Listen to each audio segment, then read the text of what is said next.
What up, fellas? What is going on? Welcome to Air Marshal Mondays. Hopefully everybody can hear me all right.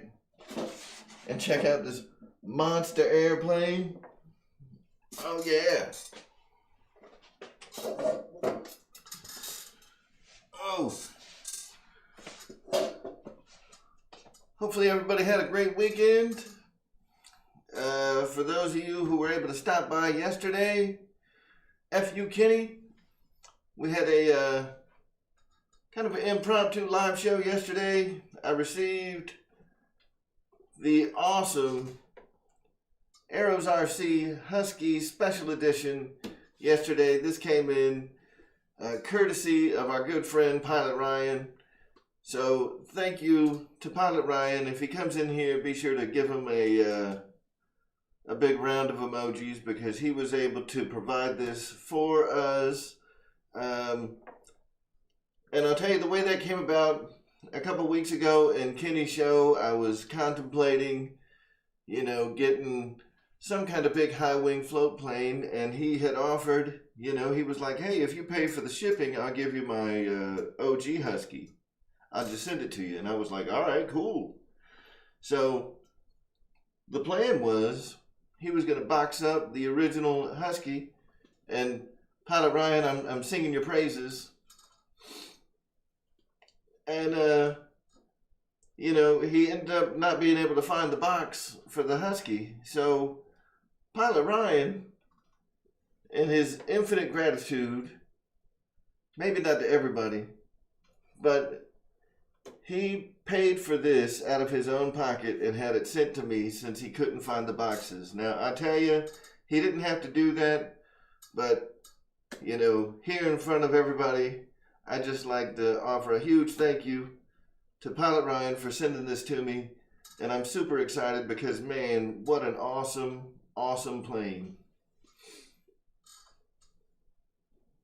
So, yeah, everybody give a big thumbs up for Pilot Ryan for being super cool and making this happen for the channel. Because, man, I am... I did already have the wheels and floats. So, very cool, very much appreciated, and I love this thing, man. It is every bit as awesome as I thought it was going to be, and even more awesome. I love the colors, the orange and the black, Excuse me. Woo!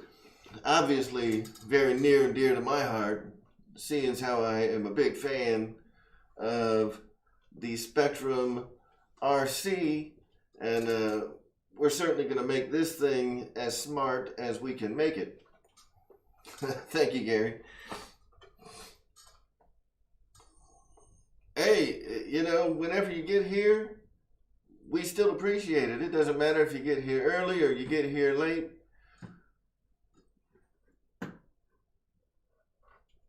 Yeah, we'll be drinking some Southern Delight in the form of some Coca-Cola this evening. This broadcast is not brought to you by Coca-Cola, but I sure wish it was.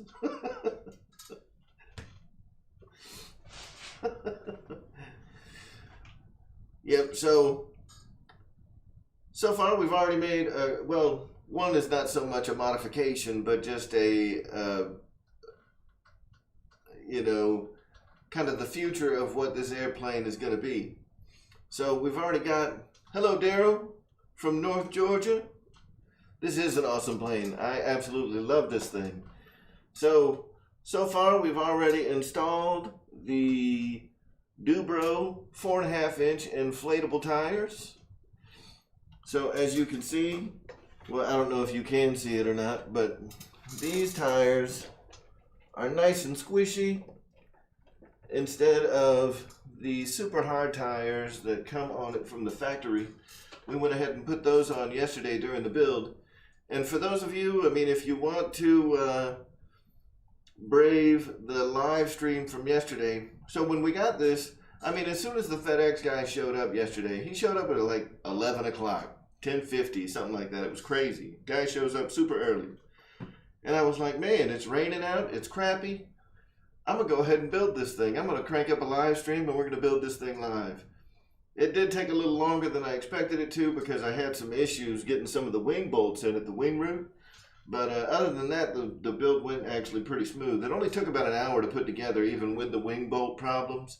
But the stream went on for like 2 hours. So you can fast forward through a lot of, you know, the BS from the stream yesterday if you want to go back and catch the replay. I've got a couple of tips in there that I think are good. And you can see me struggle with one of the wing bolts for a while, and that was embarrassing. It was embarrassing. So we did get the wing bolt in finally, and I don't know if I was missing the bolt or I dropped it. It could be on the floor somewhere, but I ended up having to, you know, go into my secret stash to find a bolt to put the spinner on.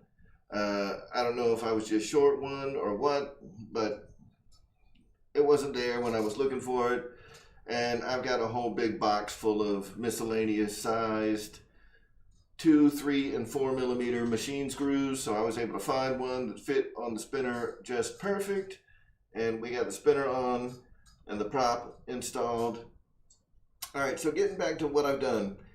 We've got the Dubro inflatable tires on here. So we've got some nice squishy tires, which should offer, you know, that little bit of cushion that you're looking for when you're landing on harder surfaces. So at my runway, we've got a paved runway, and that should offer a lot of stability when I land the plane instead of wanting to be bouncy and sliding all over the place. Jerry Johnson, thank you so much, and we appreciate you watching the channel.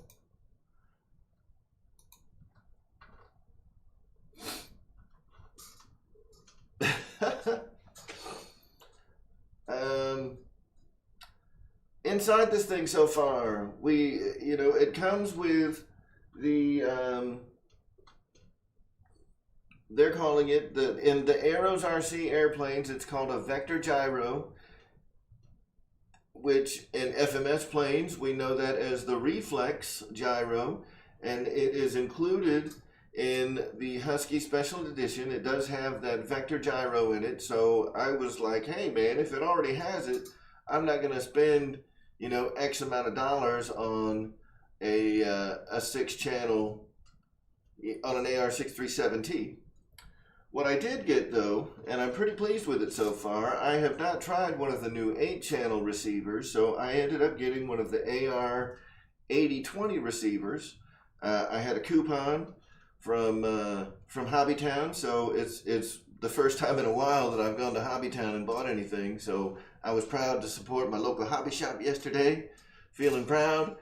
Ended up getting quite a bit off of the receiver using some coupons that I had from Hobbytown, and picked up that AR8020. It is just an 8-channel receiver, no AS3X, but it is smart capable, and it does have the altimeter, you know, so the built-in barometric altimeter in it. So I'll be able to get altitude, I'll be able to get full range telemetry. It does have 2 antennas, just like the 637T and the 8360, that I can place anywhere I want.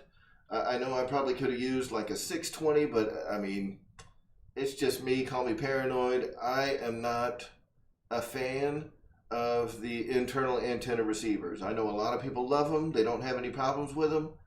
I've had one problem, and that one problem made it where I don't want to mess with them anymore. So yeah, it does have a bind button, which makes it really convenient binding it. David Martin Graff, FPV with the Husky. That was kind of my dilemma as I was choosing a receiver. So I was either going to get the AR6610, which is a 6-channel non-AS3X receiver, or the 8020, with the idea that I was going to use those 2 extra channels to perhaps set up a pan and tilt FPV setup on this plane. So I may very well do that. I think on this plane, the higher up I can get the camera, the better, because I do plan on flying it off the water. So at the very front of the wing, I may put it off to one side or the other on the wing, the camera setup, instead of putting it right in the middle. Or I may, modify the battery hatch cover here and just have it as part of the hatch cover, just attach it right to the windshield. But I haven't really decided yet whether I'm going to do that, but I wanted to get that 8-channel receiver, so I've got that option in the future if I want to do that. And honestly, I think this plane is so big that I'm going to fly it off of floats first to make sure that that it sits high enough out of the water. But I think it's so big and sits high enough out of the water that I shouldn't get a whole lot of splashing on the camera lens, which I think is probably a fair concern. But I don't know how valid a concern it is. It may not get any water splashed up there because it's going to sit a good 18 inches out of the water. But who knows?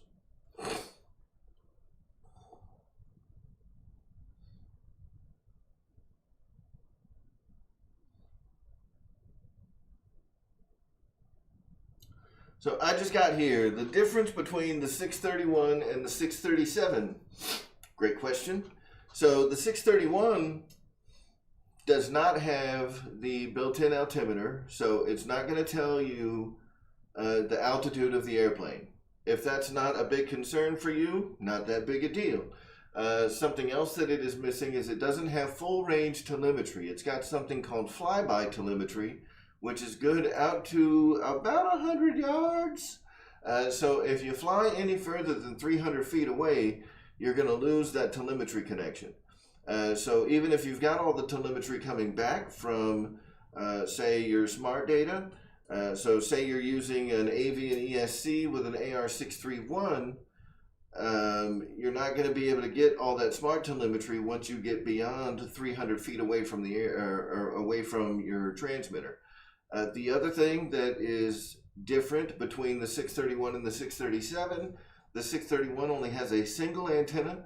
Now it is a long antenna. You can place it anywhere you want inside the aircraft, but it's only a single antenna, where the 637T has 2 antennas that you can mount 90 degrees opposed from each other and get diversity reception from the aircraft. So personally, I spend the little bit extra to get those 2 antennas and the full range telemetry, and the having the altimeter in there is just kind of a bonus.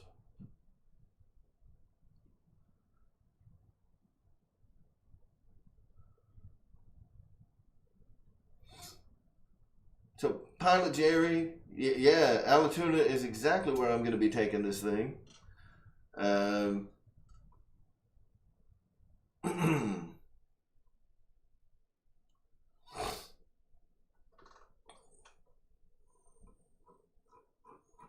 Actually, I'll probably be taking it to Lake Ackworth, which is the same body of water, just, there's like a bridge separating Allatoona and Ackworth.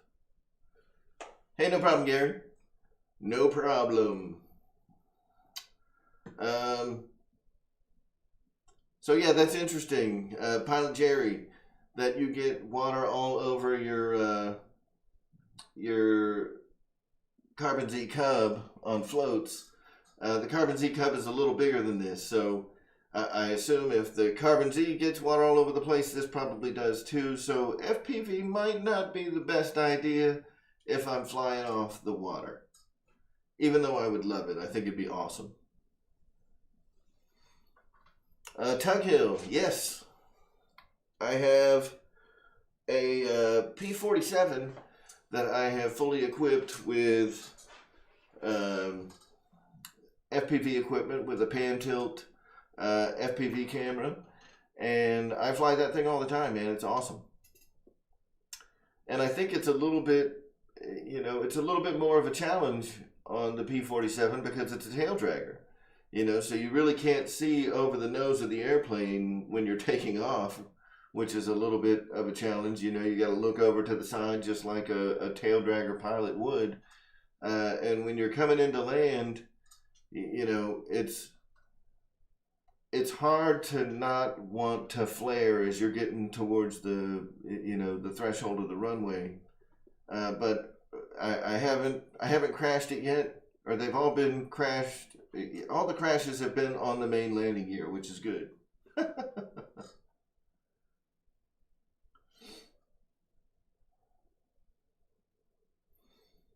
What's up, Ray? Good to see you.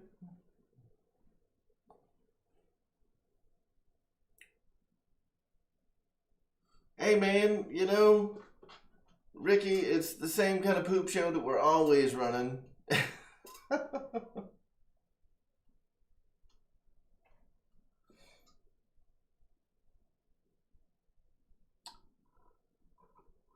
All right.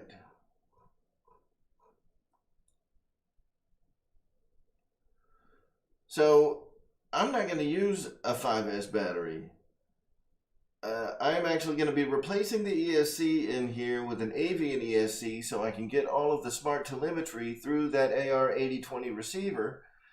Even though I'm using the stock gyro, I've got it set up where I've got the mode switch attached to my gear channel for the gyro, so I can actually change the mode. So, you know, just like my AR637s, AR636s, I have a gyro off mode, a gyro enabled mode, and a self-leveling mode, which is all very similar to, you know, how safe works.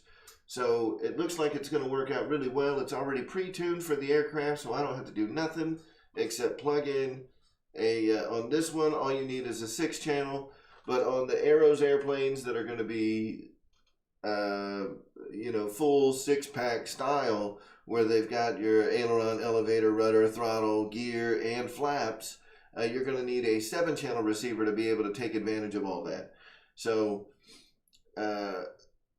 for this one, all I needed was 6 channels. I went with the 8, so I would have the option of going FPV later, but I may be talking myself out of that.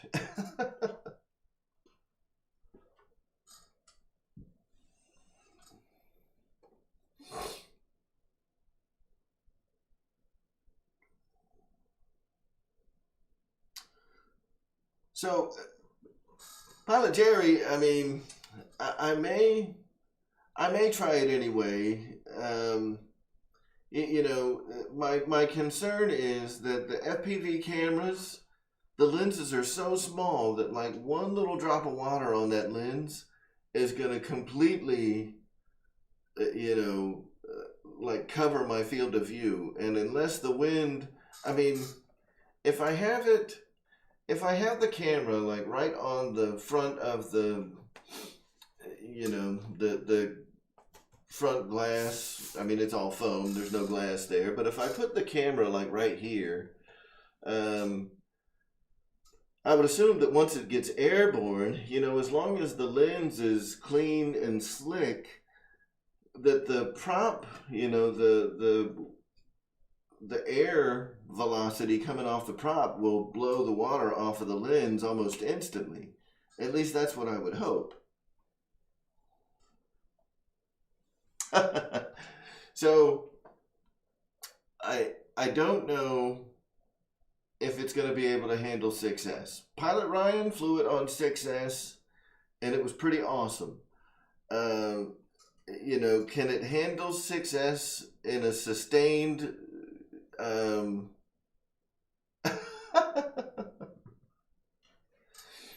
Thanks, George.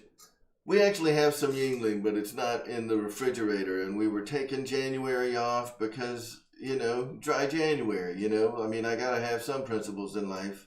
But we'll start. I mean, it's only February 1st, man. Give me a day or two to come out of my dry spell.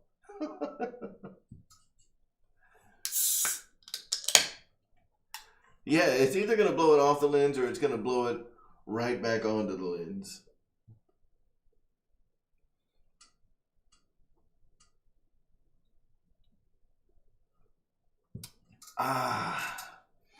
Coca-Cola. So, I don't know if it's going to be able to handle 6S sustained. What I may do is just limit the travel of the throttle, where I'm only getting like 85% of the throttle travel, rather than, going full bore with it. So even when I'm at 100%, it's only going, like I'll set up a throttle curve, you know what I'm saying? Where I can't put 100% in there. But the nice thing with the AV and ESCs is from a static load, so thank you, Gary, I appreciate it. From a static load, I'll be able to hold onto the airplane and use the AV and ESC.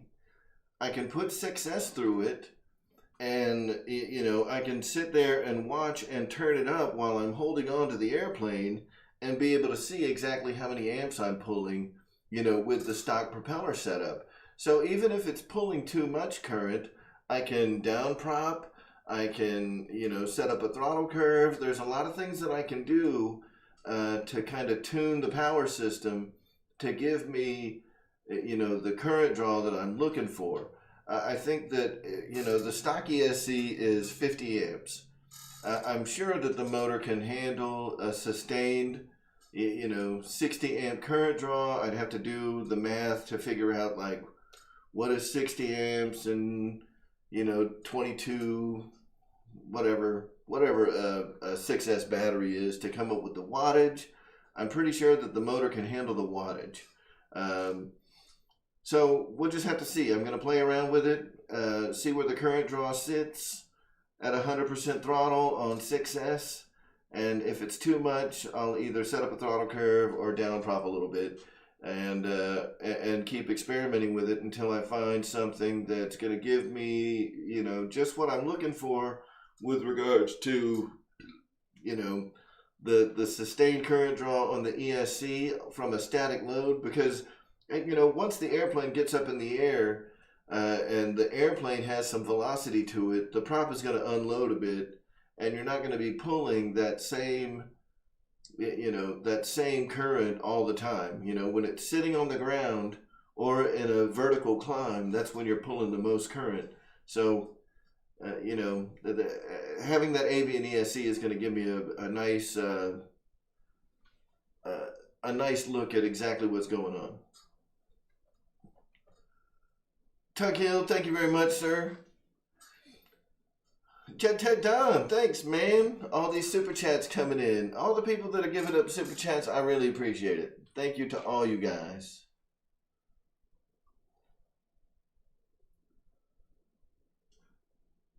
Yeah, exactly what Pilot Ryan was saying. Once I go smart battery through the AR or through the AV and ESC into the AR8020, that's going to send all that telemetry data back to the IX12, and I'll be able to see real easy exactly how much current I'm pulling. And hopefully I won't get any smoke, Jackson.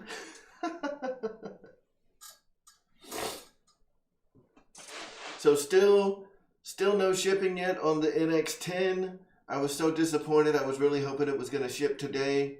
Guys, I have to believe that this is the week that the NX10 is going to ship. They're seeing them, guys in the UK are already receiving their NX10s as of like last week.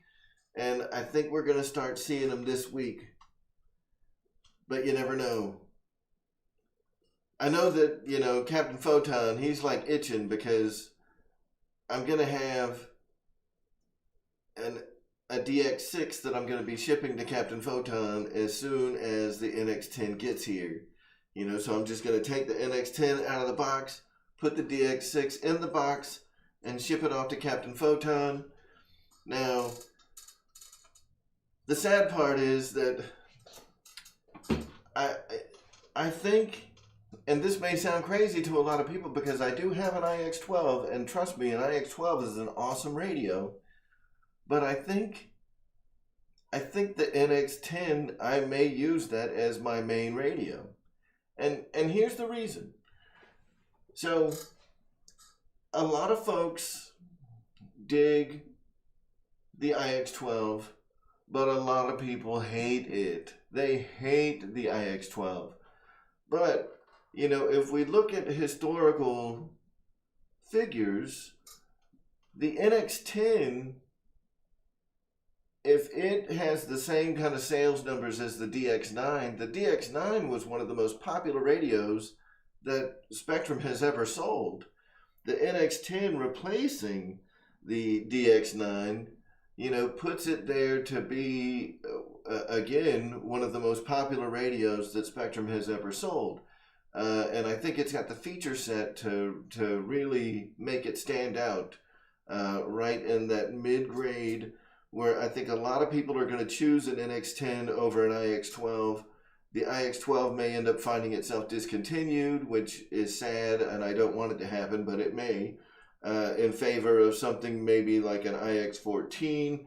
You know, this is all pure speculation, guys. I have no idea. I don't have like special insight from Spectrum that's, you know, someone told me, hey man, there's going to be an iX14. I don't know that. I'm making stuff up right now. But I don't think that there's a big enough gap between the NX10 and the iX12 that people are going to want to buy an iX12 and get the 2 extra channels in the Android interface, which most people think is a pain in the butt. I don't. I love the iX12. I think it's amazing. I love the touchscreen interface. But on the side of being able to offer the most help to the largest number of pilots, that's why I think I'm going to switch everything over to the NX10. Because, you know, I mean, you guys know how I am. Ultimately, my goal is to be able to help the most people. There's such a small number of folks out there that have an iX12. Now, you know, kudos to a lot of the people that watch these YouTube shows. You know, right now we've got, what, 65 people in here watching. There's probably a good percentage of folks that are in here that have an iX12, and that's fair. And I think that the people that are dedicated, hardcore, that watch these live shows every week, I mean, we are the insane. We are the clinically insane that watch this stuff all the time, right? Now, that being said, we're the ones that are going to spend the most money on this hobby. But most hobbyists who aren't watching this stuff all the time, who aren't watching, you know, who aren't like lurking in the RC groups forums, who aren't like infatuated with the Facebook groups, you know, the guys that come here and they'll watch one video or 2 videos, those are the people that probably spend the most money in RC as a collective group, right? You know, we're the 1%ers. I mean, let's face it, right? Like the folks that are in this chat right now, we're the 1%ers. We're the guys that spend the most. We're the guys that are absolutely insane about this hobby. We love it. We want all the airplanes. We want all the transmitters. We want all the receivers. We want to do everything. And this hobby has consumed us, right? But there's a lot of people out there that fly that are just as passionate about the hobby, but they don't spend as much as we do, right? Those are the guys that buy NX10s. Those are the guys that are going to buy the NX10. And, you know, like I was saying, I mean, I know I'm being a little long-winded about it, but I think the NX10 is going to be infinitely more popular than the iX12. They're going to sell a crap ton of them. Hopefully, they're going to sell a crap ton of them, and every single one of the people that buy an NX10 is going to rush over to https://rcairmarshal.com, and they're going to click that Horizon button, and they're going to find the NX10, and they're going to buy it using my link, so I get a little bitty tiny commission for every time one of you fine folks buys an NX10. But my goal, right, is to have the biggest impact on the largest group of users. And while I'll certainly be able to still help everybody that has an iX12, I think that focusing my efforts on really learning the NX10 is going to allow me to help more people in the long run than continuing to use the iX12 when I do my videos and stuff like that. So I'm kind of curious to see what you guys think about that. Do you guys think that that is an accurate hypothesis on my part, or should I just stick with the IX12?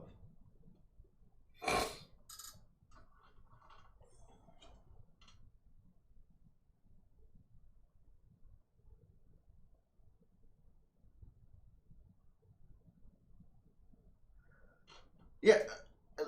So Airvac, Mike, I think you're right. I think there are going to be a lot more people that buy the NX8. I think the DX8 was also extremely popular, where the DX9 didn't sell as many as the DX8 did. But here's the deal, right? And the reason that I mentioned that I think the NX radio, that me, focusing my efforts on the NX series is going to prove to pay out big dividends as far as being able to help a larger audience. The NX6, the NX8, and the NX10 are all going to program almost exactly the same. And I get a whole lot of questions on the videos that I've made where I featured the IX12, and people are like, look, man, can't you make this with a DX series radio?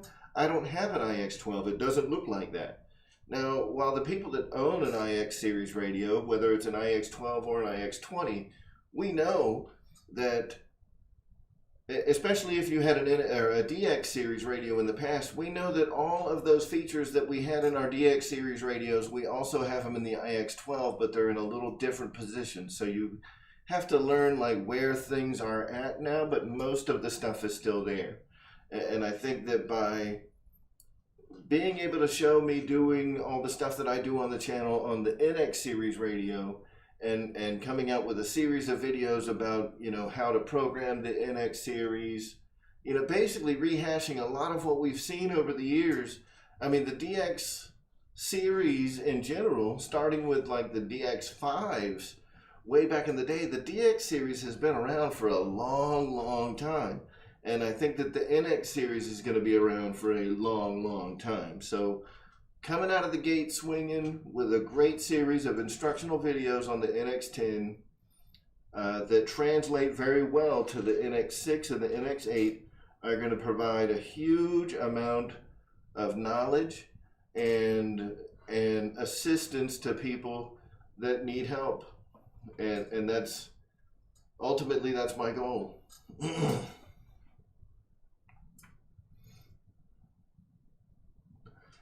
Yeah, Don Shank, I think that's a perfect transition. So I think a lot of people start out with like a DX6 or a DX6E. They find out pretty quick that that's not going to do everything they need it to do. I think that the NX8 or the NX10 is a perfect step up from that. The NX8 is going to provide you with almost everything that you need. And I think that where the NX10 really stands out between, the NX6 and the NX8, and I know that Kenny's going to laugh about this because other companies have been using these for years, but where the NX10, I think the value proposition comes in there is in the Hall effect gimbals. Because the Hall effect gimbals, they don't wear. There's nothing to wear out. So I think that that's where that value comes in. Why should I upgrade? Hall effect gimbals. Why should I upgrade? You get a much bigger battery. You're going to get 3 times more battery life out of the NX series. There's quite a few upgrades in there that, some people will say it justifies the price. Some people are going to disagree, especially like the OpenTX guys.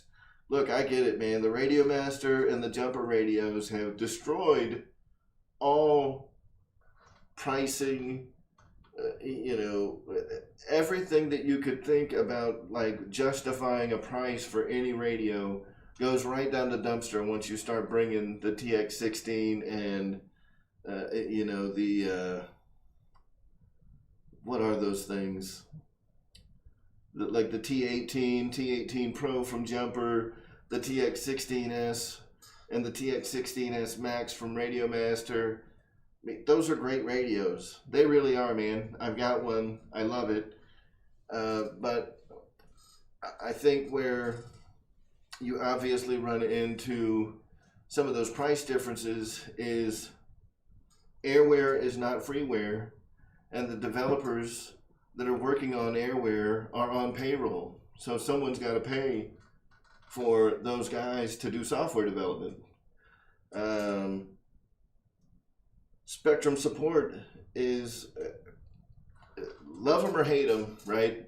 You can love Horizon, you can hate Horizon, but I have never heard one complaint ever in the history of ever. Watch there be someone in here, of the 73 people watching the show right now, there's going to be one guy that's going to be like, I sent my radio into Horizon, and when they sent it back to me, it still didn't work. I have never heard of that happening before. Every story that I've ever heard about Horizon tech support, when you have to send your radio into them, would suggest that they get it, they turn it around, and they ship it back to you. And if it's out of warranty, they only charge you for the parts they put in. So the warranty service is fast. The warranty service is very cost friendly, even when you're out of warranty. You are not going to get that with Jumper or Radio Master, right? So does it justify a $200 price difference? I mean, that's all in the eye of the beholder. Some people are going to say yes. Some people don't care. Look, there's an audience out there that doesn't give a crap about Spectrum, that doesn't give a crap about Radio Master or Jumper. All they want is the highest end 32 MZ radio from Futaba for $4,000. All they want is the highest end Jetty transmitter. I forget what it is. I think it's a 32, something 32. I can't remember. But like the duplex is in an R32. Either way, it's bad to the bone and thousands of dollars.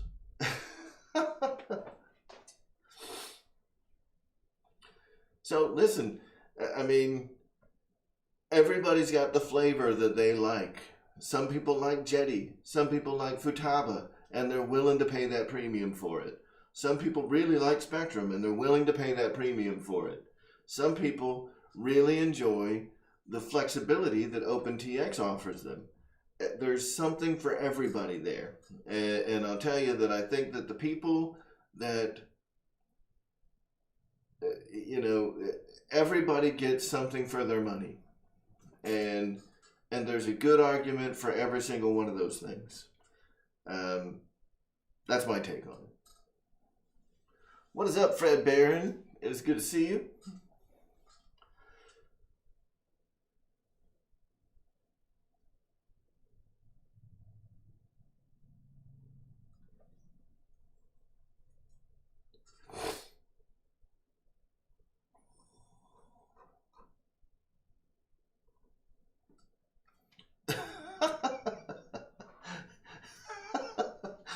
So, Wreck and Roy, that's awesome.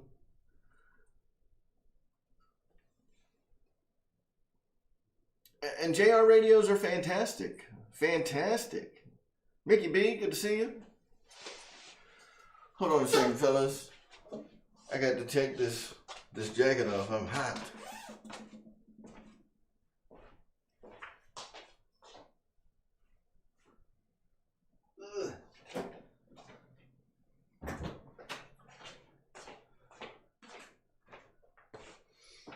But it's so cold outside.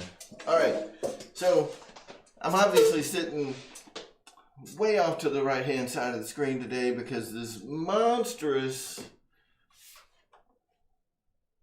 Arrows RC Husky Special Edition just takes up so much room. And for me to get on the other side of it or to sit on the other side of the wing just stretches all the way out to the TV, and it makes it where I can't see the monitor to see the chat. Yeah, Jeff, you know that I like to rock the pajama pants. They keep my legs nice and warm. Craig Beaven, good to see you tonight. Good to see you.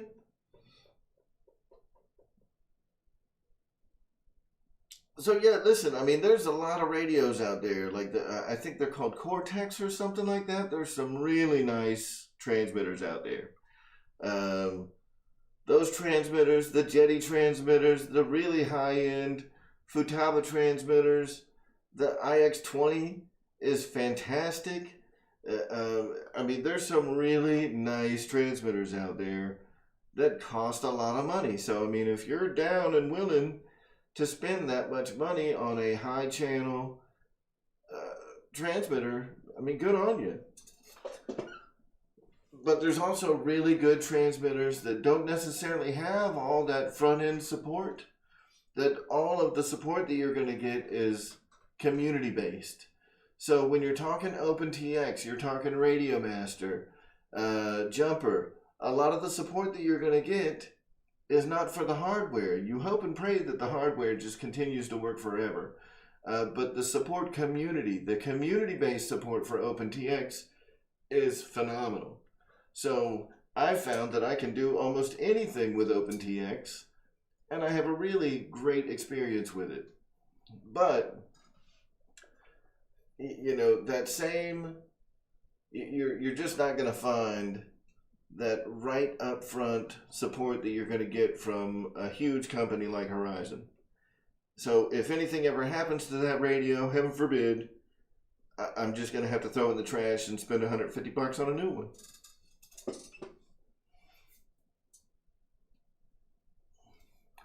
Nine-inch Spectrum extensions. So what, yeah, I didn't even mention Tactic. And the reason I didn't mention Tactic is because I think Tactic is on the way out. I think Horizon's going to kill it. That's just my thoughts.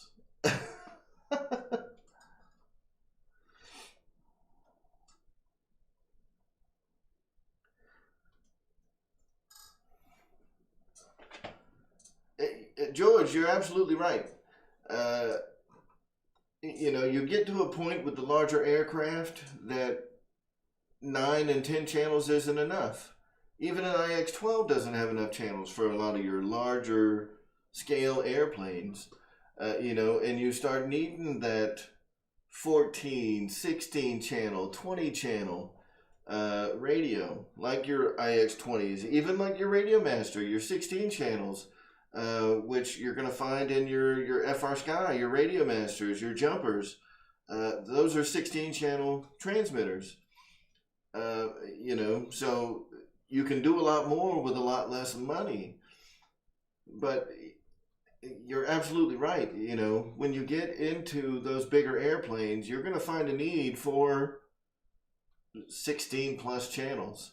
And that's why those high-end Jetties and Futabas, you know, in Cortex radio, I can't remember what the name of those radios are, but they're awesome looking. They look like the, you know, crazy shield. They've got like a V going down the front. In fact, V may be somewhere in the name. I mean, they're awesome.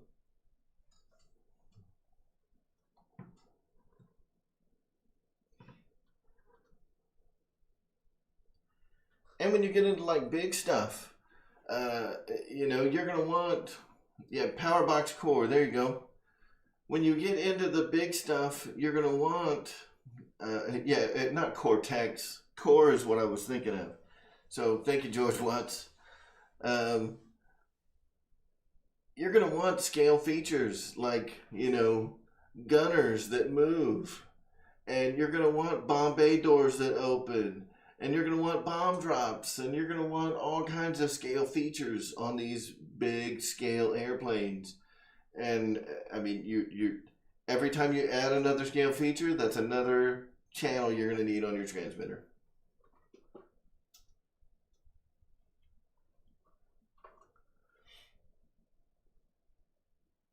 Scrimp.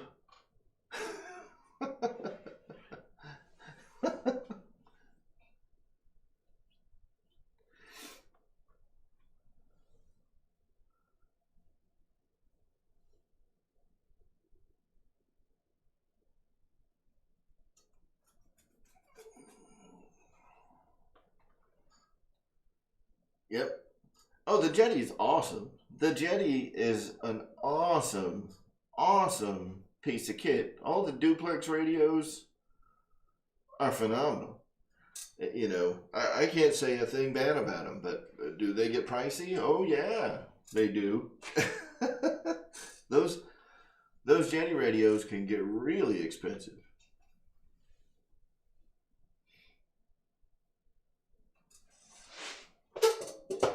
Yeah, no, I mean, I don't know about the learning curve. I think that at the end of the day, every transmitter out there, every computer-based transmitter has somewhat of a learning curve to it, obviously, right? But the feature sets of all of them are also very similar. So, you know, I know what I can do with OpenTX. I know what I can do with Futaba. I know what I can do with Spectrum. You know, there has to be a fairly safe assumption that when you get into any other type of transmitter, whether that is, you know, a Jetty or, you know, even the core transmitters, that any of those transmitters, so we got the cat here checking out the plane and the dog's trying to tear the door down. So any of those transmitters, even though they're very different, they, at their core, have similar features. And the way that we get in and program those features are all similar in some respects.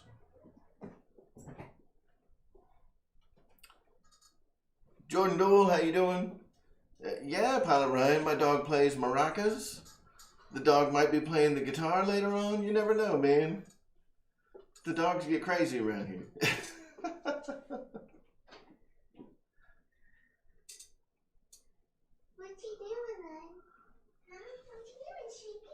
All right. So I'm sure everybody hears Amy, but she's not going to get in front of the radio. But if she says hi, everybody will hear her. Hello, please. Did you just say hello? Hello, please. Did you just say hello, please? No, I said hello, please. Oh. I thought she said hello, please. Right, For everybody. Phone Boy RC, yes, it is Minwax. Now, it could seem very shiny, and that could all be like lighting effects and things like that. Now, you know. Polyacrylic? Yes, I Minwax. love that stuff. It's Yes. in a blue can. It is in a light bluish greenish can. So I have like two very bright lights. Like look at my hand light up. Do you see it? It's like getting crazy.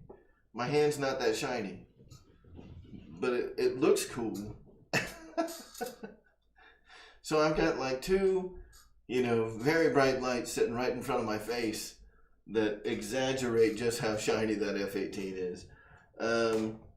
The F-18, I think, has four coats of the polyacrylic gloss.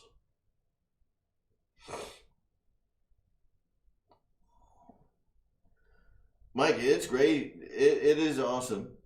But, Micah, what kind of car do you drive? Don't you have like a Prius or something?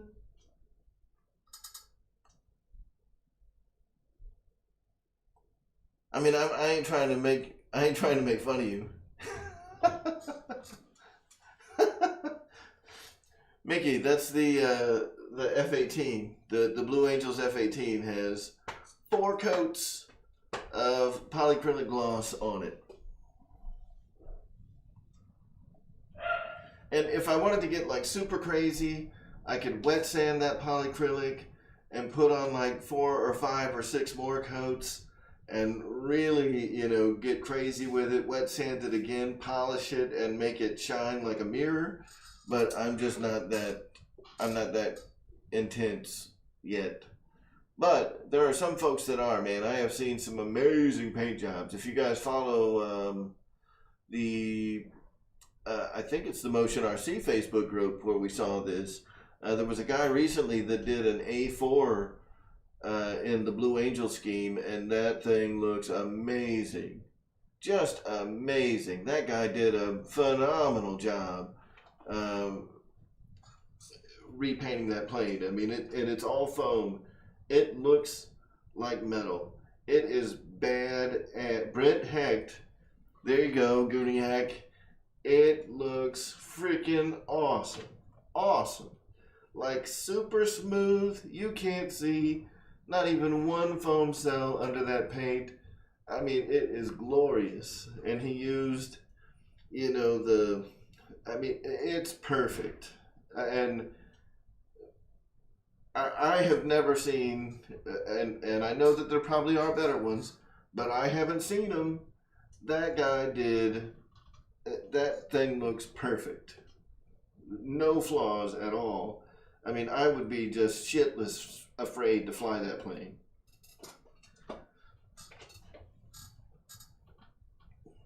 Oh yeah.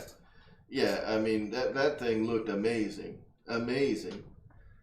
And I don't know what he used. I know he used just spray on blue.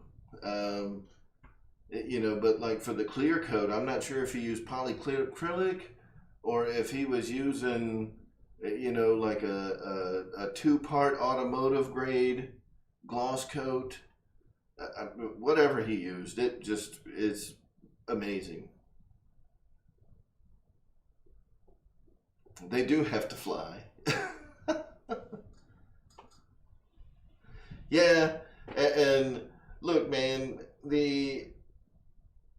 I think that once you get the wings on the first time and you get everything lined up and you get those screws in and out of there a couple of times, you're not going to have all the same issues that I did. The first time is always the most difficult.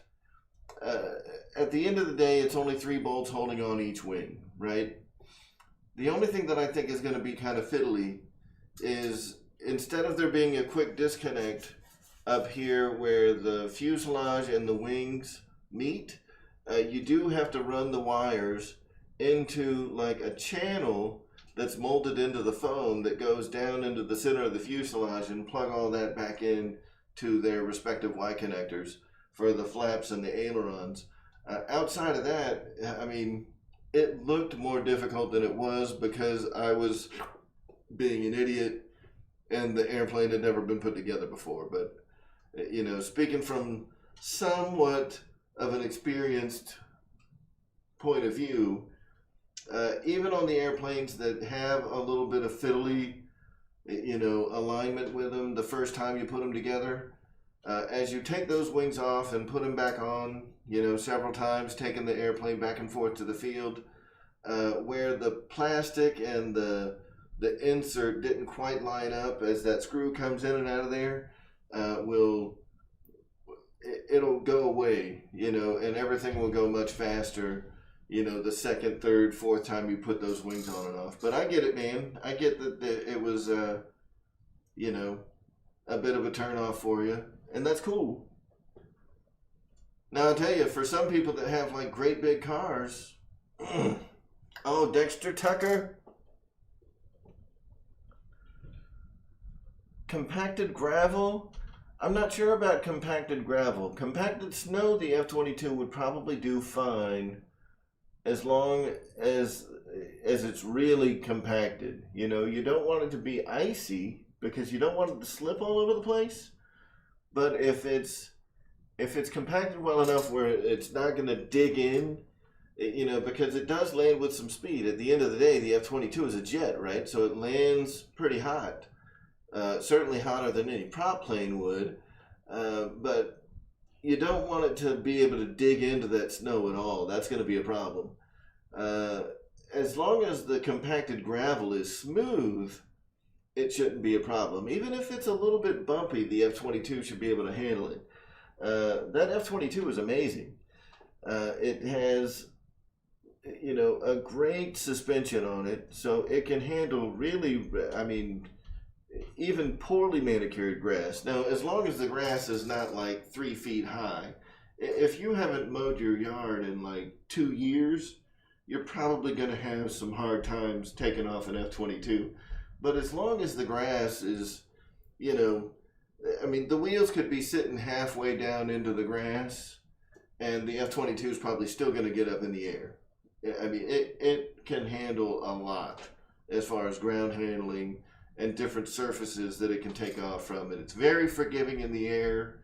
If you get the high performance version, I can't think of any reason that you would be disappointed in the performance of the high performance 6S version. If you get the 8S version, it's going to be even faster, but they all fly amazing. They're just incredible. It's hard to be able to describe how awesome an F-22 is until you got one. And everybody here that's flown an F-22, I mean, we'll all tell you, it doesn't get a lot better than a free wing F-22 as far as jets go, man. The 90mm free wing F-22, it's badass. It's great.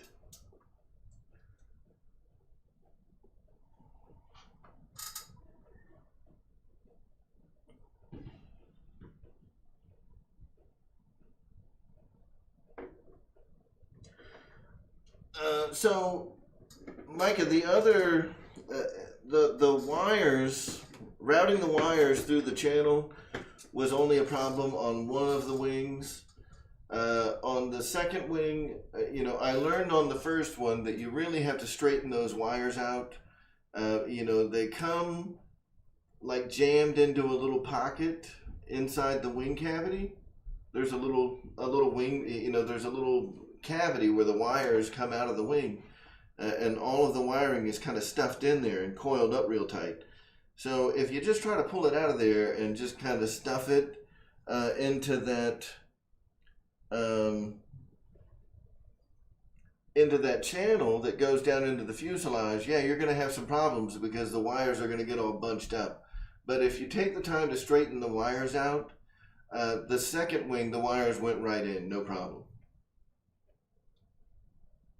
Not trying to convince you to buy one, but what I would tell you is if you want one, a lot of your concerns, I wouldn't be too concerned about them. The fiddling around with the screws, the plane is gonna align itself after some time, and the fiddling with the wires and getting them into the fuselage.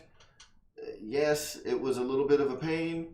But if you straighten them out before you try to put them in there, just run them through your fingers, like through your thumb and your index finger, just run the wire through there. Like Captain Photon can tell you all about it, dude. He does that every day with his thumb and his index finger. So he knows what it's all about, like running something skinny through your thumb and your index finger. And you do that several times, straighten that wire out, and you'll be able to get it right on in there.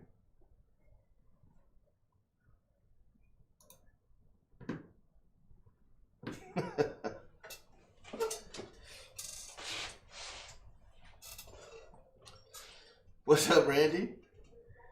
How you doing tonight?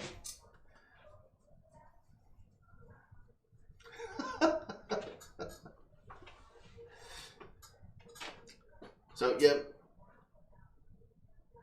Getting the wire into the fuselage, I was making it more difficult than it needed to be. On the second wing, I straightened the wires out. They slid right in, no problem. So, listen, I mean, while you guys are, and that's one of the interesting parts, and one of the reasons that, like, when I get a new airplane, I think it's fun to do a live build every now and then, as opposed to, and this is why I like watching the builds.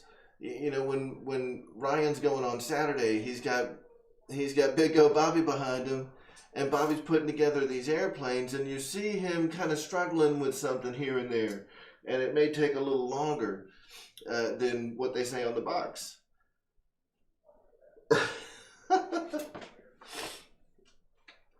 Yeah, there you go, Fred. I'm trying to keep it romantic, Fred. I gotta go nice and slow.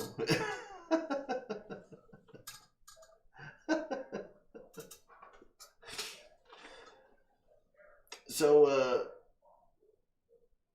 I really enjoyed doing that yesterday, and I think when I get new airplanes from this point forward, I may do all of my future builds live, because I think that it offers some value, even though it's a little bit longer video. It's kind of Brian Phillips style, and I hate it to some degree, right? But I think there's some value there for you guys to see, like, what did I struggle with? And to be fair, the build only took like an hour. But I fumbled around with some wing bolts for like 30 minutes. No kidding. So, did the build really take an hour? Not really. But by an hour into the video, I was done. I also put on the new wheels. I adjusted the wing surfaces. I installed the transmitter. I programmed the transmitter. I installed the receiver. I got, all of the gyro stuff working. By the end of that 2-hour stream, that airplane was ready to fly. So there's a difference between building a plane in 30 minutes and having it ready to fly in 30 minutes. Most people, I think, can build a plane in 30 minutes to an hour. And it's that extra stuff that we did on top of there, really getting it where I want it to be when I take it out the first time, whether I fly it on 4S or 6S, getting those Dubro tires on there with the C-clip, and, did I lose the C-clip? Did it go flying off? You guys getting that value of knowing how many washers did I use to create the spacing for the tires to go on there nice and easy. I think there's some good value in doing it live, so you guys can see, like, well, how long does it really take? So hopefully you guys enjoyed that, the folks that stuck around, and I think for the people that don't like it, I may still, pull that video down and edit it. Not pull it down, I'll leave the live stream up because, I leave my live streams public for people to go back and watch them if they want to. But I may pull that down or not pull it, download the video and do some editing on it to make it into a more traditional build video that just skips past the fiddling and just gets right to the meat and potatoes and has some up-close pictures of some areas that I had issues with. And that will present some value too. But I like doing the live stream. I think that the people that watched it, like Micah, he's like, I don't want one of those things, man. It took forever to get the wings on. Yeah, fair enough, man.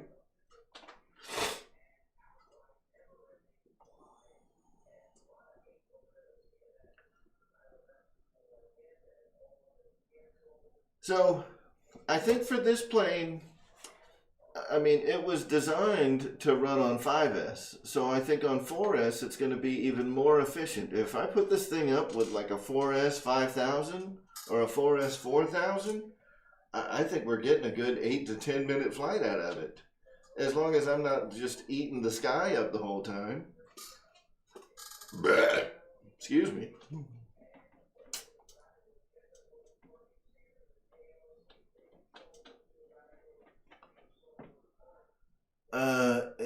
Micah, I have no idea what washers I used. I'll be 100% honest with you. I have a stash of washers that I've had for a long time, and they were just a hair thicker than the washers that it came with.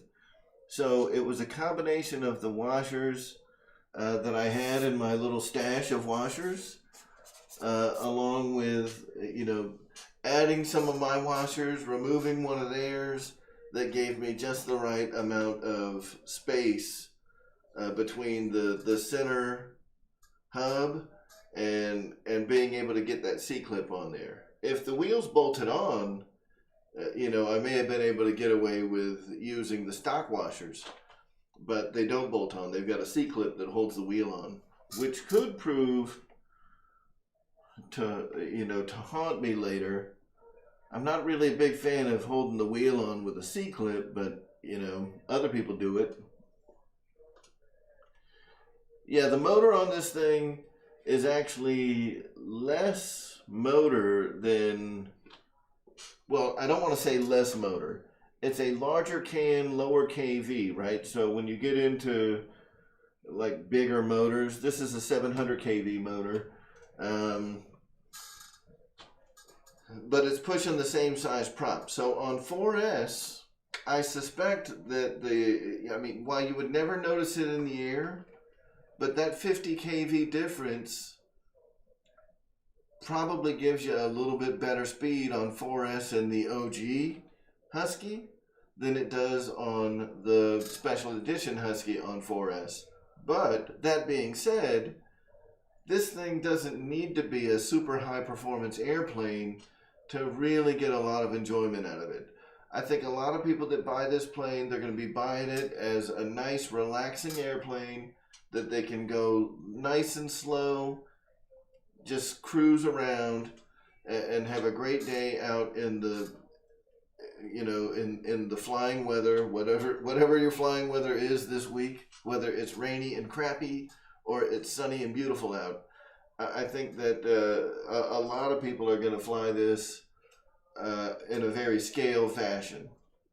For those that want to turn and burn, that's why they made this one where it's 5S capable and has that 700 kV motor. And, as Ryan showed us on his flight review, he threw a 6S up in here and it didn't blow up. That's all I'll say about that. It didn't blow up. Was it close to blowing up? Was the motor blazing hot when he got it down? He didn't stick his finger on it for us, so we'll never know. And I'll tell you right now, if I ever run this thing on 6S on camera, I will not be putting my finger on that motor.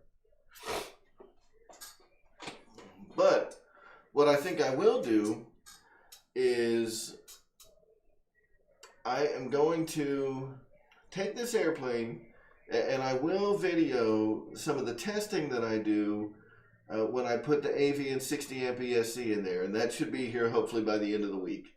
That Avian 60 amp ESC is going to give me that telemetry data that I'm looking for and be able to tell me whether or not flying on 6S is safe or if it's really retarded. If I get on there and I see that I'm pulling like 120 amps on 6S, I'm probably not going to run it on 6S. If I see that I'm pulling, I don't know. Motion they have 5S Admiral batteries. I'm not a big fan of like the Arrows 5S batteries. I don't know who makes them. I'm a little skeptical of the quality of those packs. But, I know that there are some Admiral, and I think there's even some Admiral Pro 5S packs that I would have a lot more faith in as far as flying these things. I know, Shadow, everything that I say should never come as a surprise.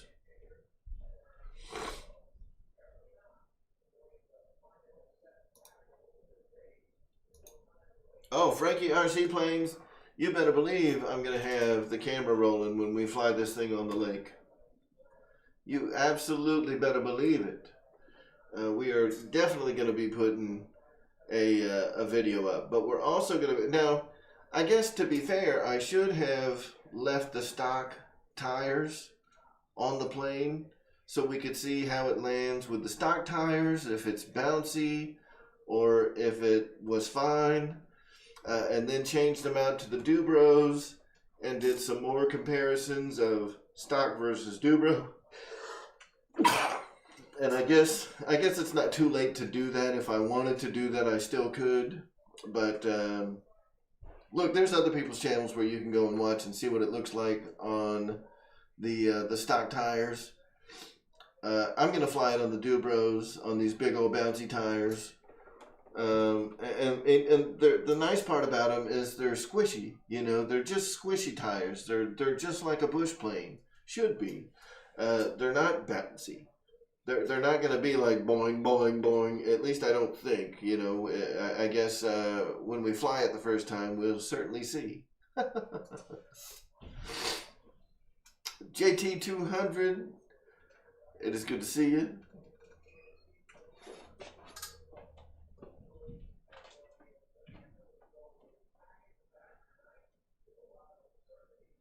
Yep, so, maybe 6S is too much.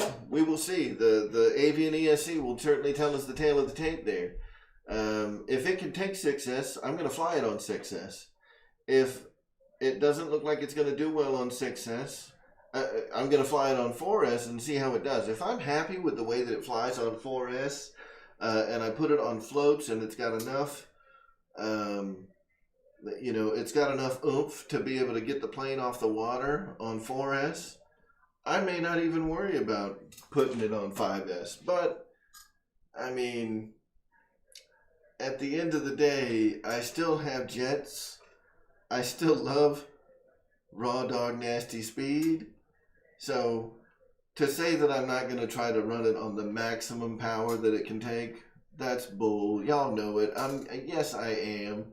I'm going to put the biggest damn battery I can in this thing.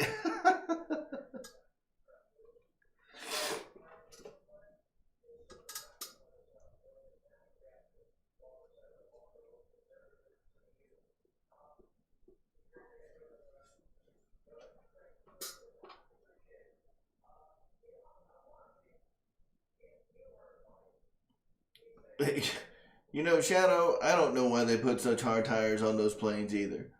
They are bad. Now, other than being extremely lightweight, I'll give them that. The tires that came on the plane are very lightweight. But man, they are hard like a brick. They are hard. They've got so little give to them. I mean, you can squeeze the crap out of them and may be able to compress them a tiny bit. But you're not going to get that compression when you're feathering the plane down on the runway.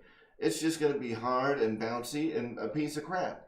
So, even though these have a lot more weight to them, I mean, they weigh 4 or 5 times more than the stock tires. But look, man, this is a big airplane.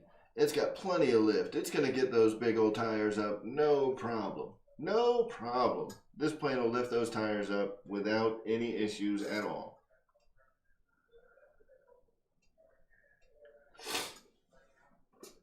I do like to squeeze them. I mean, they're fun.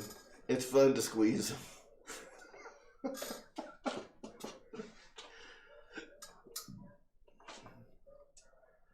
And yeah, it's a bush plane, but with the way that this airplane is designed and the wing, I mean, I think that it's got a lot of room to be a really good performer too.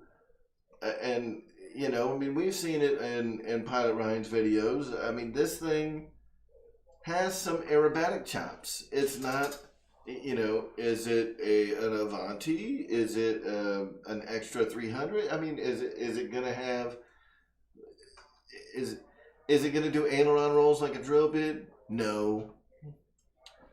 But, it's got some aerobatic chops. It can do some stuff. So I'm really looking forward to flying it. I'm looking forward to seeing how it does on 4S. And I'm looking forward to getting that AV and ESC to see how far, I need to know what the limit is. How far can I push it before it frickin' is running way too much current through the motor? That's right, Fred. I keep making the mistake of wanting to go too fast.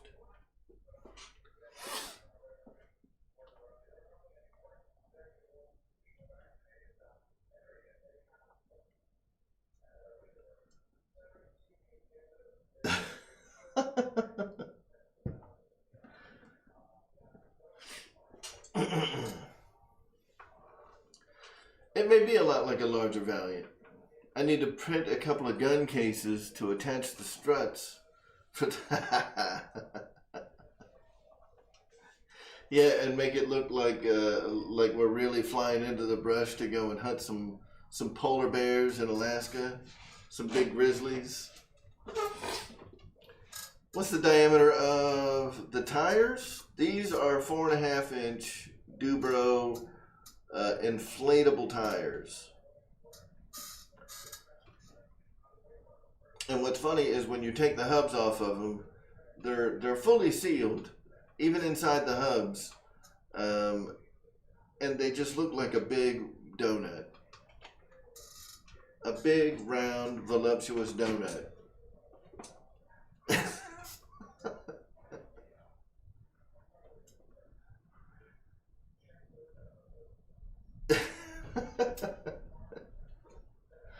I think I think that the rubber that they're made out of is probably not quite as soft as what Captain Photon is used to, but they're still very squishy. I think that he'd be pleased.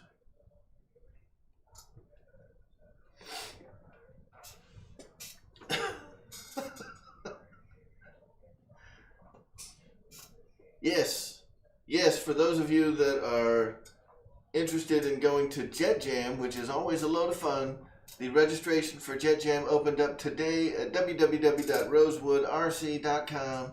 So if you want to go to Jet Jam this year, and I promise you they're going to have Jet Jam. We had Jet Jam last year. It was a blast. I'm sure they're going to have Jet Jam again this year because they didn't give a crap about the coronavirus last year, and it was in full force by the time Jet Jam hit.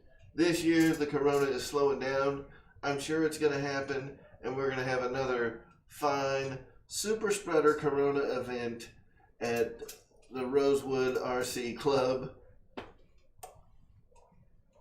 and it's going to be fantastic. Spencer Keith, what's going on? How you doing?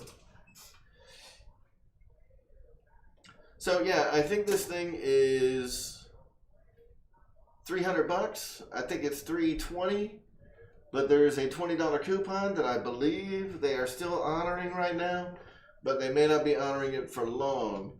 And in honor of our good friend Pilot Ryan, who sponsored this airplane for the channel, I want to give a shout out to his links. So if you're looking for a Husky Special Edition like the one that you see here, head on over to pilotryanmedia.com and click the Arrows RC link, or I believe he has a link that goes straight to the Husky Special Edition, and it should have the coupon code at the top of the page to tell you how to get your $20 off.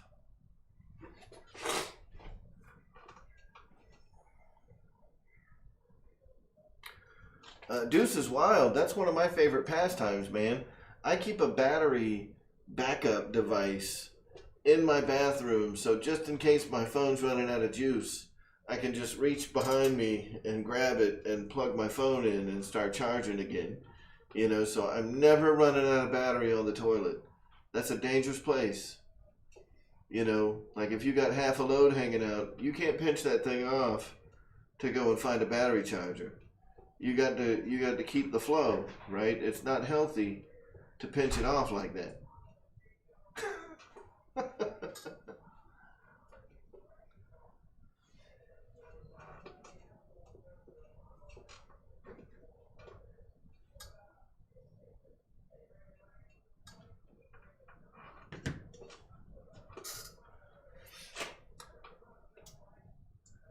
Yeah, that's right. It's called multitasking. Joe Valdez, how you doing?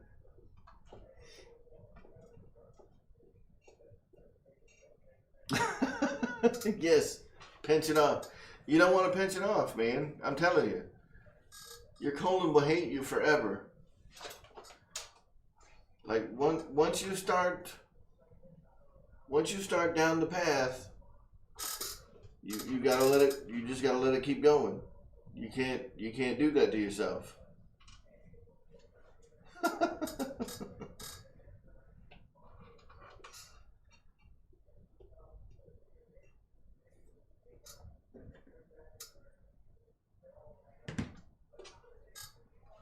All right.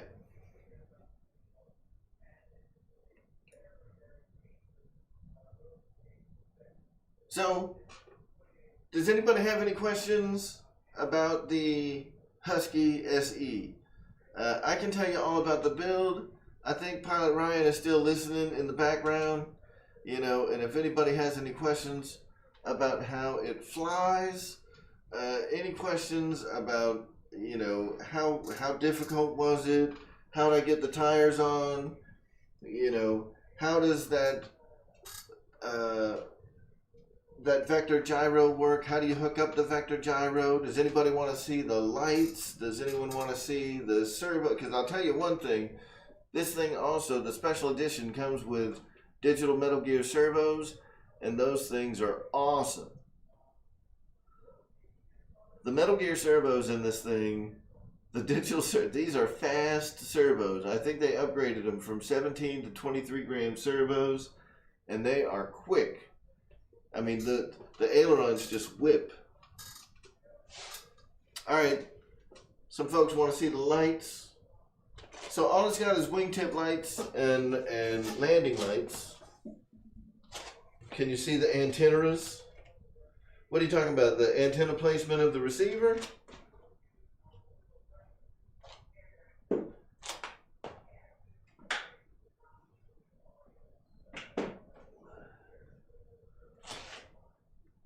I'm going to throw a 6S battery in here just to hear it beep 6 times.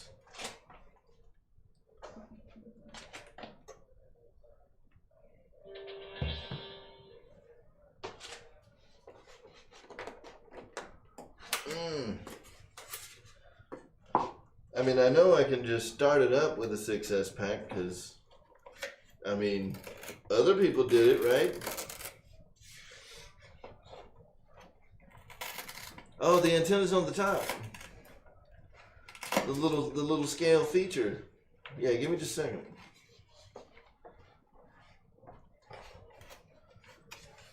So I got my little 6S battery. This is a battery I use in my 6S drones. And it already has an XT60 connector on it. Let me, I'm concerned.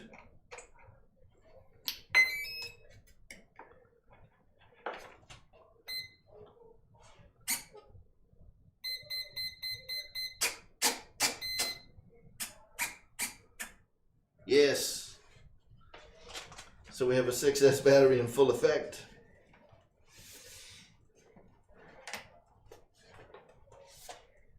All right, so can you guys see the lights? Yep, we got the green, navigation light. We've got landing lights on the leading edge, all the way at the end of the wings on both sides.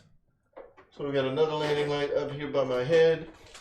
And let's see if we can turn this around without knocking all kinds of stuff. I don't know if you guys can see at the top, we've got 2 antennas right here. Nice little scale feature. And those just slide in, right? Like the ordnance on a jet or a warbird. They just pop in and slide back. So getting them off, I'm not going to pull them off because they're kind of tight.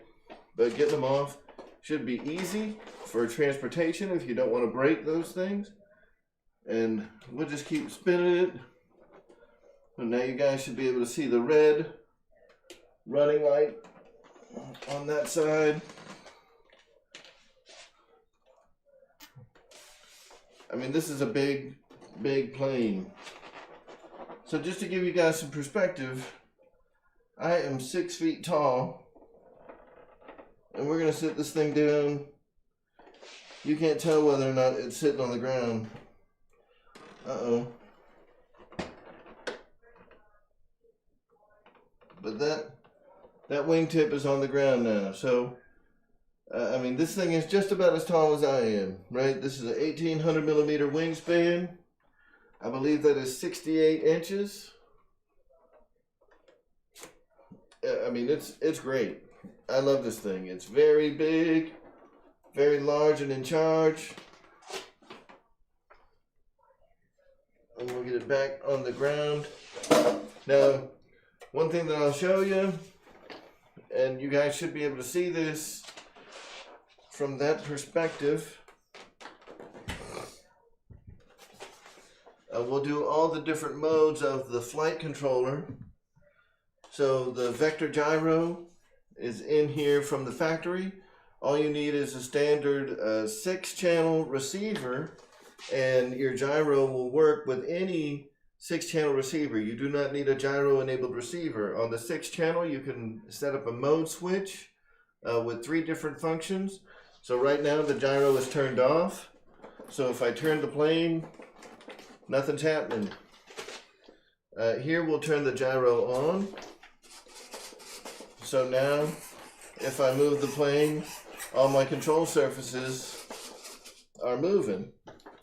And the third mode is self-leveling mode. So just like the Spectrum, you know, the AR637s, AR636s, the 8360, the 630, and the 631. This has a self-leveling mode, and everything is working great. So all those modes are already set up. You just need to set up a channel on your transmitter and plug the mode switch into your transmitter, and everything will work. If you have a Futaba radio, the Vector gyro does support S-Bus, but I don't believe that it supports it supports the inverted S-Bus that Futaba uses. I don't think it supports S-Bus in the FR Sky style, right? So if you've got a FR Sky, you're probably just going to need to run your PWM inputs into the gyro like you would with any other radio, but the Futaba receivers with S-Bus should be able to use the gyro with a single connection going in. Now you will still need some PWM outputs on the gyro.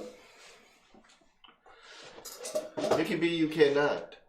So the gains are set the same way as if you were to buy a Spectrum airplane that was bind and fly. The gains are set for you from the factory. That's how this is set up. The gains are already set for you, so you don't have to mess with it.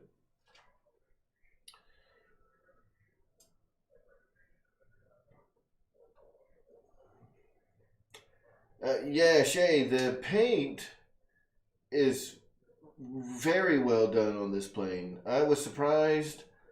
I was really surprised with how well the finish is. I mean, there's a couple of spots where you can kind of see the cells of the foam.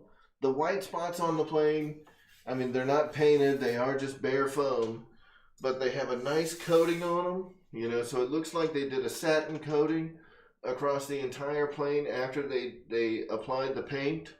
All the places where it is painted, the paint is very smooth, very well applied. I mean, they did a fantastic job with the finish on this airplane. Absolutely.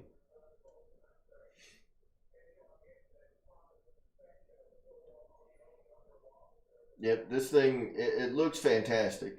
They really did do a great job. So what else can we say about this thing? Special Edition Husky from Arrows RC. Obviously the paint is a little different than the original Husky. Instead of the black and white and red design, this is a black and orange and white design, which I think just looks awesome. Yeah, even the cheap Arrows bird. So all of the Arrows RC planes that I have seen so far have had fantastic finishes on them. This has the 23 gram digital Metal Gear servos throughout.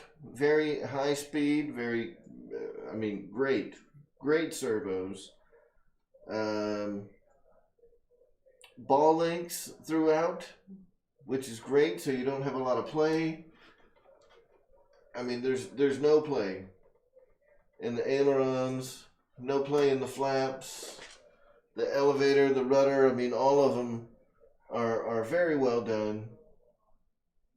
Your rear surface, and this is the same for the original Husky too. Your rear surfaces, right? So your rudder and your elevator, the servos for those are all the way in the back, so you don't have like a control rod going all the way through the fuselage of the airplane, which is a nice touch. That short coupling on the control rod gives the servo much better control, and you don't have as much binding. So you can get a lot of slop when you've got those long control rods, unless you're in like a pull configuration, and you're not going to get as much out of something like that. But on a plane like this, you can get quite a bit of play just from flex of the control rod. Those really long control rods that stretch from a servo that's sitting up here in the center. You can get a lot of flex just on the control rod itself, and I personally don't like that. So I like it when they have the servos all the way in the back, like you see on this plane. It does have the bigger motor. This is a 3948 sized motor, and it's 700 kV. It's got a 50 amp ESC in it, so it is rated for 5S, although some pioneering folks have flown it on 6S and it seems to do okay. They're probably pushing the limits of the ESC. Thanks for coming, Shadow. Have a good night, man. What else does this thing have? The rudder and the elevator have cloth reinforced hinges, so it's not going to be as easy to for those to break off under high speeds and high loads. So this was absolutely built to be a performance version of the Husky. I'm sure it still has all of the great slow flight characteristics of the original Husky, but it was built to go much faster and not tear itself apart.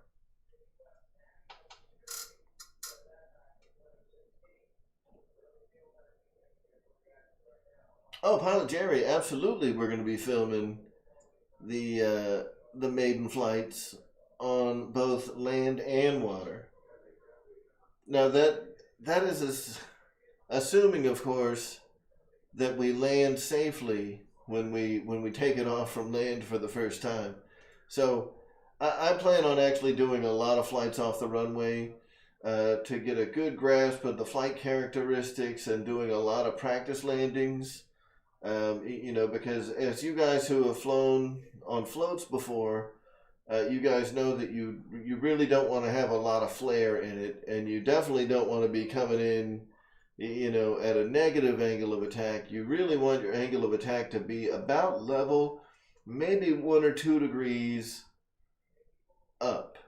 And you want to hit the water. I mean, you don't want to like slam it down. You don't want your rate of descent to be too much, because you'll plow it in and it'll flip the front of the plane over. So you want to be coming in a little bit hot, and at a relatively flat trajectory, and really control the descent rate with your throttle to bring that plane down nice and smooth.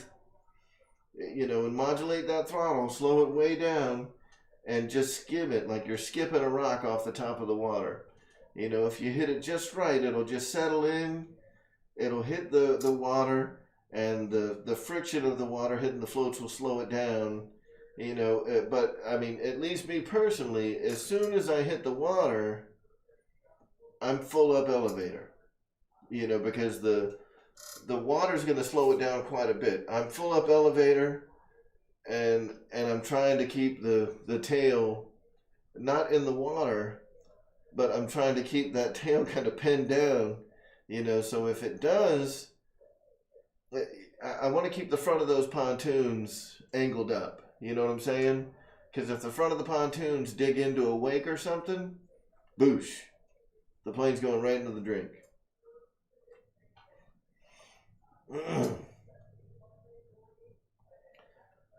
Yeah, exactly, Nate.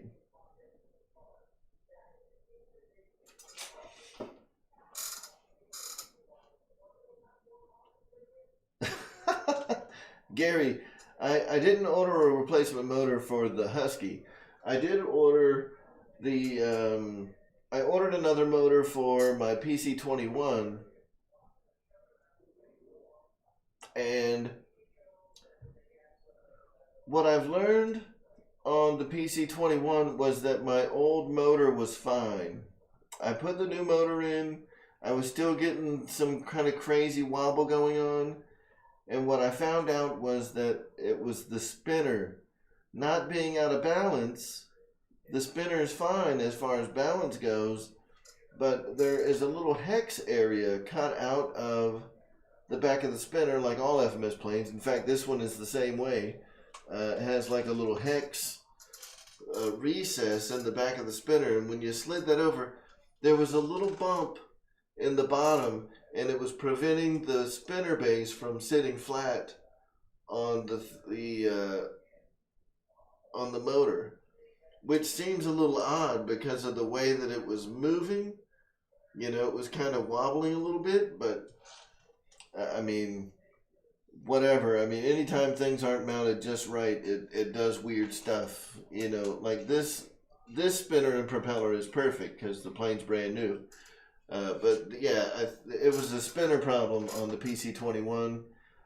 So I'm gonna, you know, play around with the spinner a little bit, see if I can get it to sit flat up against that hex area, and get it to turn a little bit more true than it is, because right now it's just still a little wobbly.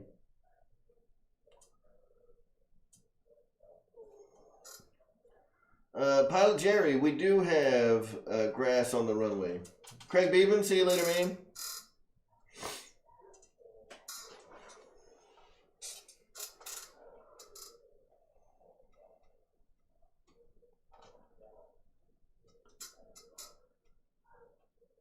Yeah, George Watts. I mean, float takeoffs to me are not that much different than a big warbird.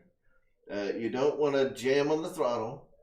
You know, because if you pop the throttle too fast, especially on an electric bird, you know, where an electric, it's not like gas. There's a little bit of hesitation, you know, a little bit of delay getting up to the full RPM of a gas motor or a nitro motor. But on an electric, I mean, there's no hesitation. You go full throttle, the spinner's going to start moving. I mean, the prop's going to start spinning full throttle. And if you dig the front of that pontoon into the water, the whole thing just whoop noses over. You know, so they're a lot like flying a warbird off of a runway. You know, where even though a warbird is a tail dragger, you know, you don't want to nose it in too hard, or it's gonna nose over. You want to, you know, you're controlling like the direction of the airplane with the rudder, even though you're not going to have like a lot of torque on there, but you want to ease into that throttle and get the pontoons to kind of plane out. And once they do, you know, you can start easing into the throttle a little more, and it should just lift right off. I mean, it's a little tricky to learn, but I think that you know, most good warbird pilots are probably going to be good float pilots also.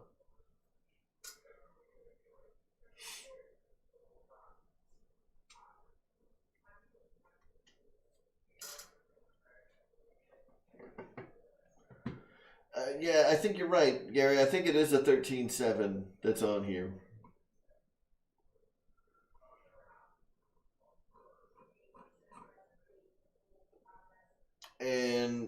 And like I was saying, I'm going to check and see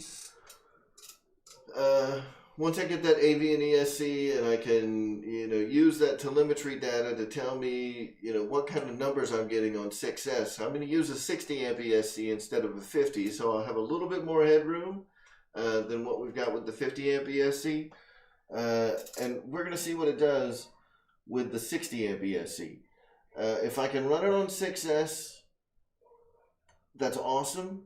If the numbers are just a little bit high, I may back it down to like a 13.6. Or I mean, I don't know that I want to go as small as like a 13.4, because I'll think I'll end up losing more than I want to going with a 13.4. But I may drop it down to like a 13.6 or 12.6 to ease up some of the stress on the motor.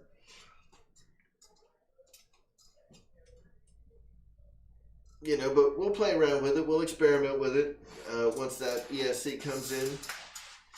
And, you know, I want to get it where it's running safely on 6S power.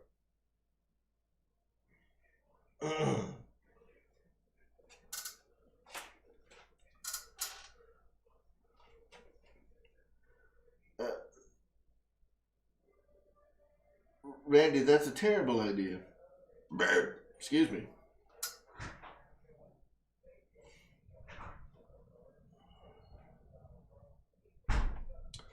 The Tide water. I don't remember the Tide water. Hi. Nobody gives a crap. I'm just way off to the side. Did you put anything on this? No, this is how it comes out of the box. Amy likes it, y'all. The tires are like real tires. That's cool. I put those on there. Those are special. Is it gonna be this cold in the office when I'm working in here? Probably. Can we get a heater? No. I need one. That's why I've been staying upstairs. Buddy. Oh, nice. Nice, Shay.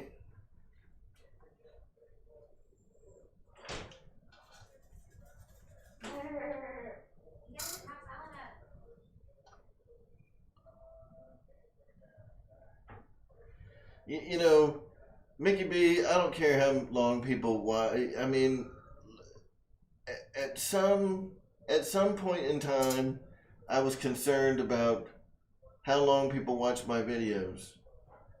And then, you know, it got to a point where, like, dude, I'm not doing this for entertainment value. I'm doing this for, you know, education and some bit of entertainment.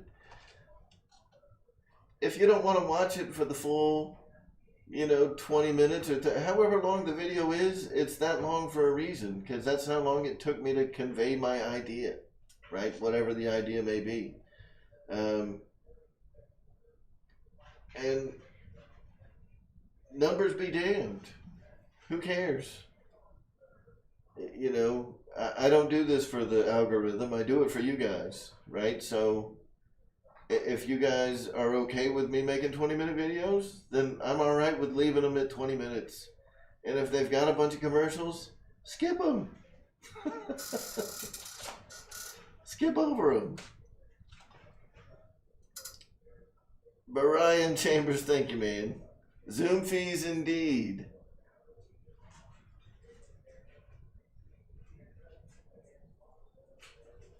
So Jordan Dole had a stupid question. Would it be fine to use with a 6S battery if you would limit throttle to like 60 to 70%? And Jordan, that's one of the things that I am considering is, you know, one of the things that I'll be able to see with all the telemetry, especially with the iX12, and if the NX10 comes in, I'll be able to see it with that too. I'll be able to see exactly what my throttle percentage is when I hit peak current between the motor and prop combination that I've got, right? So if I'm hitting 60 amps of current at 70% throttle, I can build a throttle curve, you know, and if you're not familiar with how to do throttle curves, you can make a throttle curve in Spectrum radios where instead of, you know, it's basically, it's kind of like dual rates and expo for your throttle. So I can build a throttle curve that will only push the throttle to 70% or 80% when my stick is at full throw. So instead of having to worry about like modulating it just by using, you know, muscle memory, I can actually set that throttle curve up where it never goes past 80% or 70% throttle. You know, so there's a lot of ways to skin that cat of getting to perform well on a 6S pack.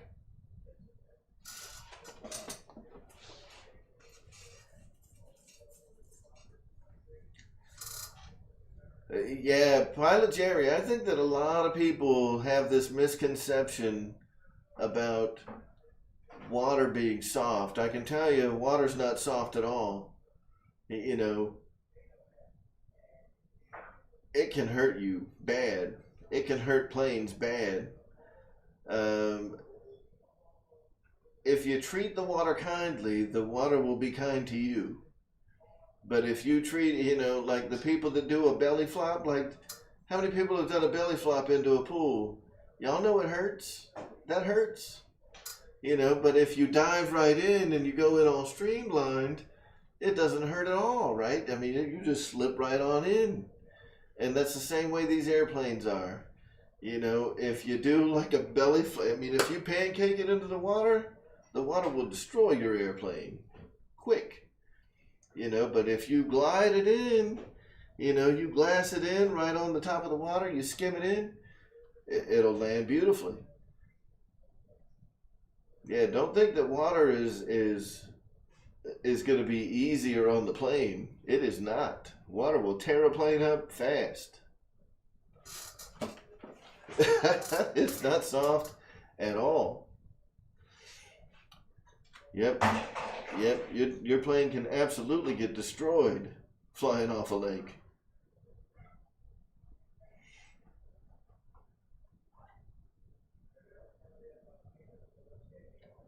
Yeah, Randy, man, I'm not gonna do that. So the live build video. Listen, I'm never gonna publish a 3 or 4 hour video, right? If I do a live stream and I'm building a plane, that's one thing. I get to interact with the audience. I'm watching the chat. I'm talking to people. I'm putting the plane together.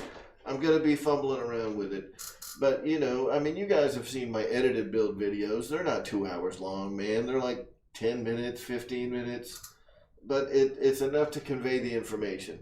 On this one, I wanted to have a little bit of fun with it. So we did a live stream. If I really wanted to do like a proper build video, I can take the plane back apart and put it all back in the box. I've already got all the control links where I need them. I can take it apart, put it back in the box, and do a proper build video. And maybe I will. I don't know.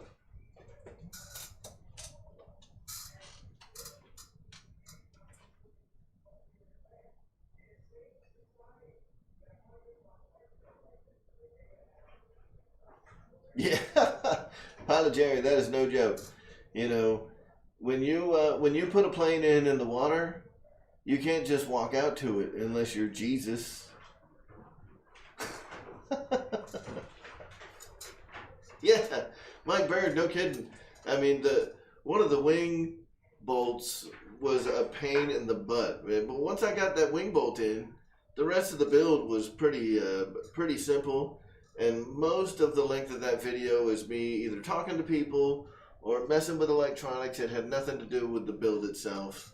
The build was done in the first 45 minutes to an hour, and 30 minutes of that was me messing with a wing bolt. So it was quick. John VHRC, thank you, sir. It is a great looking plane. I absolutely love this thing. And as much as it pains me to say it, you can find this here beautiful airplane on PilotRyanMedia.com. But Pilot Ryan was very good to me and sent me this plane because we ran into some difficulties. He was going to send me his Husky, and he ended up buying this one for me because his Husky, he didn't have the box for it anymore, and he didn't want to ship it without having the original box. So I'm very appreciative. Ryan is the shit. Yes. That Ryan was is very the absolute shit. That was really cool. That was really cool of him. Thanks, Ryan. Amy says thanks, Ryan. I didn't know he just bought it for you. That's all. Dan hears me. Maybe he does. I'm not sure Dan has ever been in here. If he did come in here, I'd tell him thanks too, because at the end of the day, he had to put it in the mail. I ain't got it. So hopefully I won't have any problems with with flying this thing. I mean, it looks like it's going to be a big baby doll in the air. You know, you've got a lot of, you know, mass below the wings. It's a thick cord. You know, the from the leading edge to the trailing edge is nice. It's got a good airfoil. It's got these nice, you know, wrapped down tips on the wings. Instead of like the elliptical wing like a Cub has, it's a nice flat wingtip, which I enjoy. I like that style a little more. It's more of like a Cessna style wing. I mean, I just love this thing. I think the looks are fantastic. I love the dog on the on the vertical stabilizer. I just love it. I think it's awesome. What an awesome plane. I love this thing. And FMS, I mean, it's no secret who makes this thing. FMS did a wonderful job, you know, with the decal application, with the paint, the overall finish, the appearance, everything about this plane. They just knocked it out of the park. They did a really good job. You know, is it as super scale as it could be? You know, would it be nice if it had articulating landing gear? Yeah, but it would also be at a different price point too. I mean, this thing is big. And I'm still probably going to get like the PA-18, the FMS PA-18.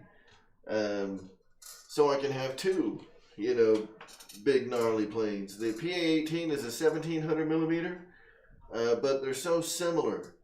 They're probably very similar scale to each other. But the PA-18 has that articulating landing gear. So I may get the PA-18 to have for more ground-based flight, ground-based bush planes type flying, and use the Husky here as exclusively as a waterplane, which I think is also awesome. And I mean, we don't get a lot of snow. Can I tow with it? Interesting. I don't know. A lot of the planes that I have seen that are tow planes are very weirdly shaped.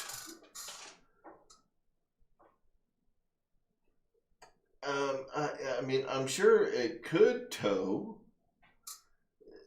You know, I don't know. You do need a bit.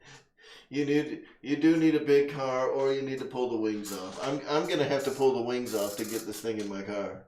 This thing don't go in a Toyota Camry with the wings on, man. There ain't no way. Ain't no way. So I think it would be a fine tow plane if you could rig up a tow hook for it, like with a release mechanism. I think it'd do great.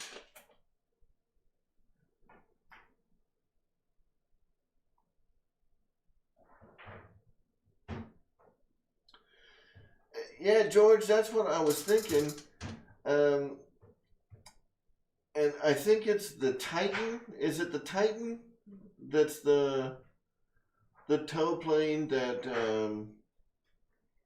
that Motion RC has from Skynetic? I mean, I've seen that one fly before, and that's what I'm saying. It's got kind of a weird look to it.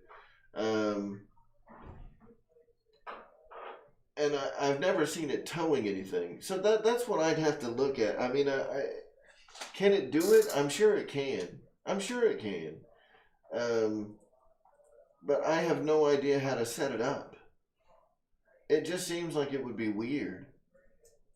But as long as it works, I mean, great. Gooniac, I'll be there, man. Because the answer is yes.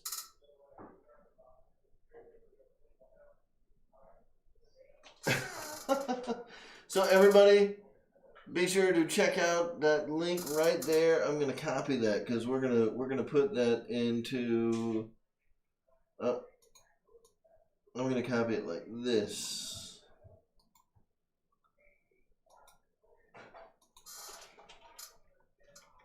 Yes.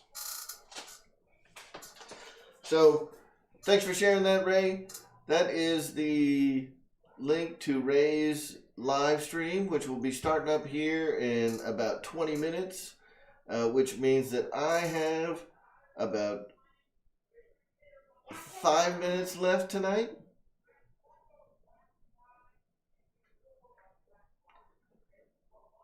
Oh, Mike Bird, we're having more than a few. If you're talking what I think you're talking about, you know, you guys can talk about whatever you want. I'm not really going to get into it.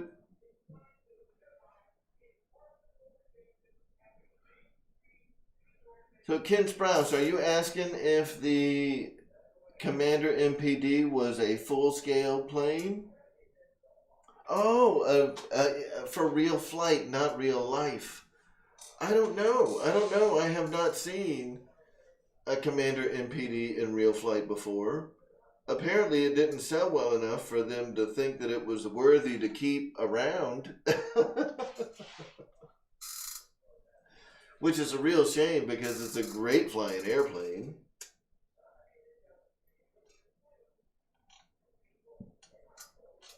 See, Mafia, you got it, man. Every Monday. So listen, before we take off tonight, I am going to bring over a little something something because I want to give a special shout out to all of the people who sponsored this show week in and week out, and that is the channel members. So we are going to go and do a quick shout out for all of our channel members tonight.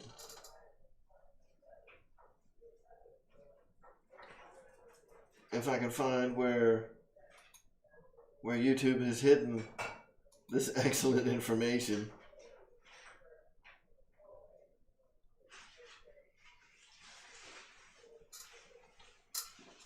All right.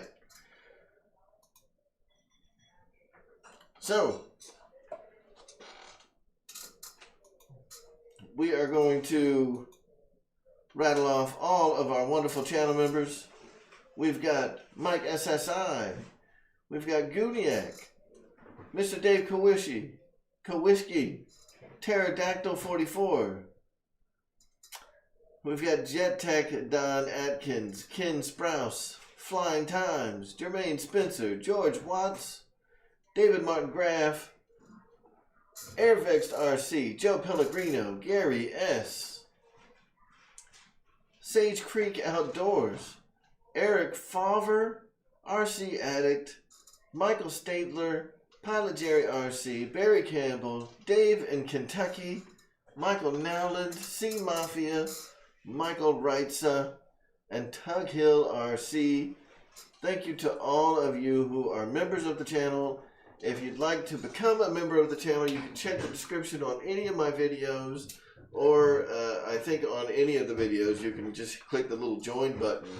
And for as low as $1.99 a month, you can support the channel, which helps us do all kinds of fun stuff. It funds the monthly, the monthly Real Flight fly-ins, where we do competitions and hand out gift certificates to Horizon Hobby. It also funds our Zooms, where we have Zoom sessions every Friday night. So if you guys have never joined in on one of those Zoom sessions, it's always a good time. I leave links to the Zoom chat on Facebook all over the place, and also during Dave's RC show, we will let everybody know that it's happening. Things get pretty crazy there. So, one of the things that I wanted to mention tonight is before we head out, for those of you that were not aware, one of the folks that was a regular on the show used to talk to all of us, and we used to have a great time. talking. In fact, I believe he was part of our Navy alumni as well. Joseph Youngblood passed away in early January due to complications from COVID-19. So I wanted to give a quick, just say something in honor of Joseph Youngblood. He was a great member of the channel, and we're going to miss him.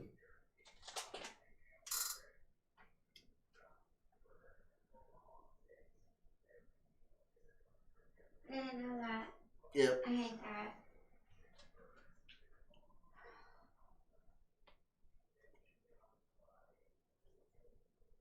So, yeah, this year's been rough. It's been rough for all of us. We've lost some great members of the RC community. Some of us have lost members of our personal families. It's been a rough time. So let's keep Joseph Youngblood and his family in our hearts. And, my next flight will be dedicated to Joseph Youngblood. Excuse me. All right, guys, it is 10 o'clock. So we are going to head out. Again, thank you to everybody for coming out week after week. Thank you again to Pilot Ryan for basically sponsoring this show and sending this awesome airplane. As soon as we can get out and film this big beast flying, we're going to both on the water and on the land. Yeah, Amy's saying Saturday, but it looks like the weather's going to be crap here Saturday. It could be quite a while before you see this thing in the air. But as soon as the weather permits and we're not sitting at work, we are going to get this thing going. Anyway, I want everybody to give our brother Ray a visit. He's going to be showing us how to balance an EDF fan tonight, which will be awesome. So thank you guys. You guys are the ones that make it a great show. We're just here offering up a little, some words and all that stuff. Thank you guys all for coming out, for talking, chatting, providing just as much entertainment for me as I provide for you if you're entertained by this kind of stuff. Everybody say hello to my dad, DAMLMM. He was just in here. Give him a big round of emojis before we head out. Thanks for coming by, Dad. And we will see you all next week. Everybody have a great night. And we'll see you over in Ray's show. Again, here is the link for Ray's show. Be sure to stop on by. And we will see y'all next week. Have a good night, fellas. My gosh, this is a big old airplane.